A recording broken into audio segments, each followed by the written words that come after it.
Hola niños, ¿cómo están? Bienvenidos a la clase de esta semana. Continuamos en nuestro bloque 3, Justicia y Democracia, pero en esta ocasión vamos a ver el tema de sistema político y mecanismos democráticos. Ya hemos estado hablando de la democracia, ya sabemos y dominamos este concepto.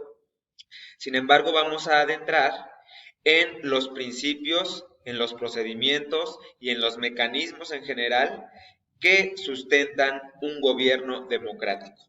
Para empezar, primero tenemos que saber que para fortalecer la democracia en México es necesario conocer los logros y los avances que hemos tenido, así como los aspectos en los que aún se requiere trabajar. Por esta razón, en esta secuencia vamos a analizar críticamente el funcionamiento de nuestro sistema político mexicano de acuerdo con los principios, los mecanismos y los procedimientos de la democracia. ¿Sí? Les voy a leer un pequeño texto que corresponde a Corea del Norte, que últimamente hemos visto la noticia y que no sabemos dónde está este líder de este país. Sin embargo, dice, Corea del Norte, una república democrática en la cual no se respetan los derechos humanos. Tras la muerte de Kim II, presidente eterno de la República Popular Democrática de Corea, mejor conocida como Corea del Norte, subió al mandato su hijo Kim Jong, quien perpetuó su poder hasta el año de su muerte en 2011. Su hijo Kim, actual líder, tomó el control de la nación e inició uno de los capítulos más oscuros de la historia, con una serie de violaciones a los principios básicos de la democracia, manchada de sangre y de corrupción, entre la que destaca el asesinato de más de 140 altos oficiales de gobierno, entre ellos algunos de sus familiares, y el retiro o encarcelamiento de otros 200 funcionarios más. Estos hechos le aseguraron un poder absoluto, porque se deshizo de todas las personas que hubieran tenido la intención u oportunidad de destituirlo, las cuales reemplazó por gente joven y leal a él. Aun cuando esta nación se ostenta como democrática y desde 1999 ha celebrado elecciones locales, desde 1948 ha gobernado la misma familia, por lo que la alternancia en el poder es inexistente. Los votantes solo pueden elegir sí o no en las urnas, ya que en cada distrito existe únicamente un candidato cuya selección es minuciosamente supervisada por el Partido de los Trabajadores que preside el mismo Kim Jong. Ah, en este país el sufragio no es secreto y los votos en contra deben colocarse en una urna especial, lo que acarrea problemas para el votante. Se considera traición no votar, por lo que la concurrencia a las urnas suele ser muy alta y sirve como un censo por medio del cual el gobierno se da cuenta de quién ha desertado o desaparecido.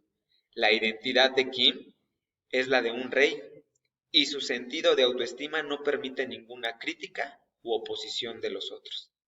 ¿Creen que realmente esto es un gobierno democrático que lleva a cabo estos principios, valores, normas que vamos a ver? Ahorita lo vamos a analizar para responder a la pregunta, ¿qué elementos de la democracia están ausentes en Corea del Norte? ¿Sí? Bueno, primero, entre los principios, nos ubicamos aquí en el primer cuadrito. Vamos a recordar primero que la democracia es un sistema político y una forma de gobierno que se define como el gobierno del pueblo, para el pueblo y por el pueblo. Se sustenta en un conjunto de principios, valores, normas y procedimientos. Entonces, ahora sí, pasamos a cuáles son estos principios. El primero es el de soberanía popular. ¿Qué quiere decir esto? Que en la democracia del pueblo el soberano es el mismo pueblo, es decir, es el único facultado para escoger a sus representantes y a sus gobernantes. El segundo, principio de mayoría y defensa de los derechos de las minorías. Bueno, en un gobierno democrático las decisiones se toman por una mayoría, es decir, por la propuesta de un candidato o varios candidatos, y el que tiene mayoría de votos gana. pero también la defensa de los derechos humanos de los que son mínimos. Siguiente principio tenemos al de legalidad. ¿Qué quiere decir esto? Que ciudadanos y gobernantes deben respetar la ley y vigilar que se aplique de manera imparcial. Ya habíamos visto que era imparcialidad, que es sin hacer distinción. Siguiente principio, el de la división de poderes, también ya lo habíamos visto, que para generar estos mecanismos y la supervisión de unos y de otros que tienen el poder, o a quienes nosotros les damos el poder, existen los tres poderes, ejecutivo, legislativo, judicial, para poder dar seguimiento a la estructura. El siguiente es rendición de cuentas y transparencia. Todos los servidores públicos, también ya lo vimos, están obligados a rendir cuentas al pueblo, ¿sí? ¿Qué es lo que se hace con el dinero? ¿En qué se gasta ese dinero? Representatividad, el siguiente. Este principio se refiere a que los ciudadanos deben elegir a alguien que tome decisiones en nombre del mismo pueblo o de quien lo eligió. Ajá. Y ahora vamos a pasar a cuáles son los valores de la democracia. Los valores de la democracia, el primero es justicia, ya también lo habíamos mencionado, que implica a cada persona darle lo que corresponde, igualdad ante la ley, que es el segundo, que la ley debe de aplicarse igual para todos, sin privilegios, pero se admiten acciones diferenciadas, como por ejemplo cuando hay una desigualdad o etcétera, o hay incluso una imparcialidad. Pasamos a pluralismo. En pluralismo nos dice que en una democracia se debe de escuchar, se debe respetar y se debe de procurar integrar las distintas voces de manera respetuosa y tolerante. Es decir, que debemos de saber congeniar y encuadrar diversas ideas. Y el siguiente es el respeto. El respeto se refiere a respetar la ley, las normas, las diferencias entre personas, las instituciones que existen y la libertad de expresión y sobre todo lo que hacemos siempre hincapié, los derechos humanos. Después tenemos a la responsabilidad y corresponsabilidad.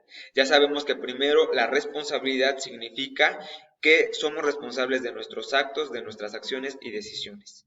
Y que esas acciones dentro del gobierno, al ejercer, debemos tener responsabilidad al ejercer el poder y el mandato que ha conferido el pueblo, y entonces después viene la corresponsabilidad, es decir, autoridades ponen límites, normas, leyes, y yo tengo la responsabilidad de obedecerlo. Posteriormente, y último de los valores, es el del bien común y la solidaridad. Es decir, que los actos y decisiones del pueblo deben de ser orientados siempre al bienestar de nosotros, de la misma sociedad. Ahora, ¿cuáles son las normas? Nos ubicamos aquí, que regulan este orden social democrático. La primera que tenemos es la competencia regulada, es decir, que los candidatos y los partidos políticos que existen o que contienden en el poder para tener el poder público se deben someter a una serie de regulaciones y de normas para competir entre ellos en condiciones de igualdad, de legalidad y hacerlo de una manera civilizada y pacífica. Ahora bien, cuando hablamos de la siguiente norma, es que debe de haber límites al poder público. Es decir, en un Estado de Derecho democrático, el poder público está limitado por las mismas leyes. Es decir, así como se le otorgan facultades a una institución, al gobierno, también tiene límites hasta donde le permite actuar para que no esté en contra del mismo pueblo o de la sociedad. La siguiente norma es el respeto a los derechos humanos. Es decir, en una democracia se deben de respetar todos los derechos de los civiles, políticos, sociales, económicos y culturales de los pueblos. La ciudadanía se fortalece en el ejercicio de sus mismos derechos humanos. Finalmente, dentro de nuestro cuadro, tenemos los procedimientos de la democracia. El primer procedimiento es la toma de decisiones democrática. Es decir, estas se toman de manera colectiva y se hace mediante la votación o el consenso, ¿sí? Para así pasar entonces al segundo procedimiento, que es el voto universal, libre y secreto. El voto es el instrumento o el mecanismo con el cual los ciudadanos, de manera libre y secreta, elegimos a nuestros representantes, ¿sí? Y pues pasamos al diálogo y a la construcción de consensos. El objetivo del diálogo es siempre expresar nuestras ideas, además de escuchar al otro y estar siempre abierto a entender las razones, los sentimientos y los argumentos de las demás personas. Siguiente tenemos procedimiento, la revocación de mandato, perdón.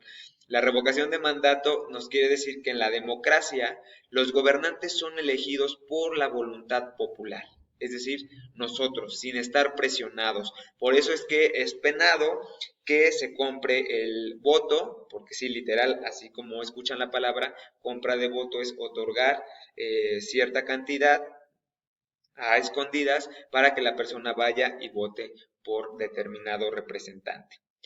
Entonces, en la revocación de mandato, en la democracia los gobernantes son elegidos por nuestra voluntad. Y este procedimiento, pues, como tal, se dice por lo que su desempeño está sujeto al juicio de los votantes, quienes tienen el derecho y capacidad para sustituirlo o refrendar a los representantes. Hemos escuchado esa palabra de revocación de mandato con nuestro actual presidente de la República. Sin embargo, este procedimiento aún no se encuentra como tal en la legislación mexicana. Ya veremos si de verdad lo lleva a cabo nuestro presidente.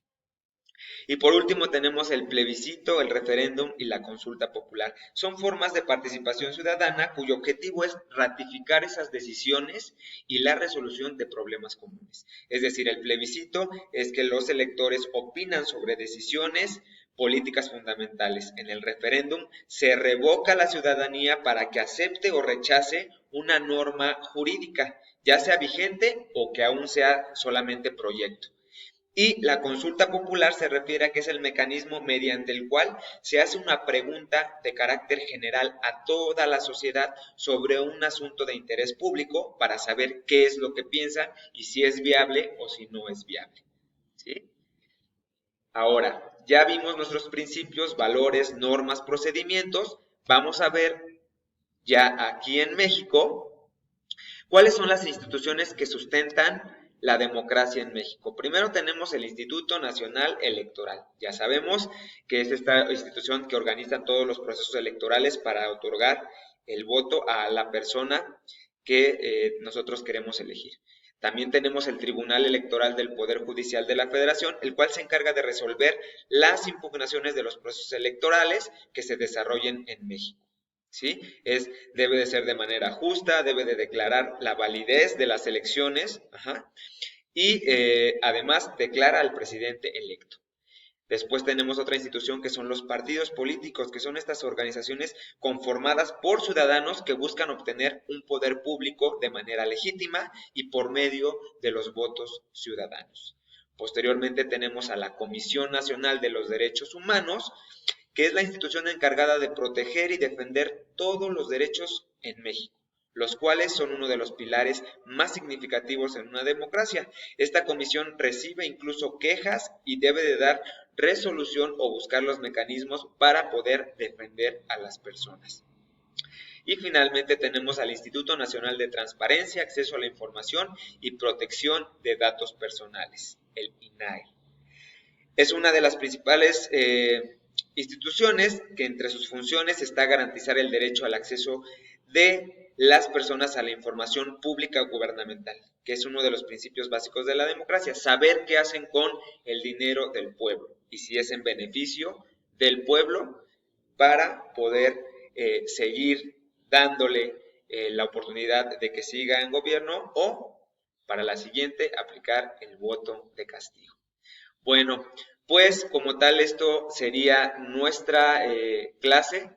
Vayan por favor a la secuencia didáctica, contesten su actividad y como tip regresen a la diapositiva anterior y analicen bien toda la estructura.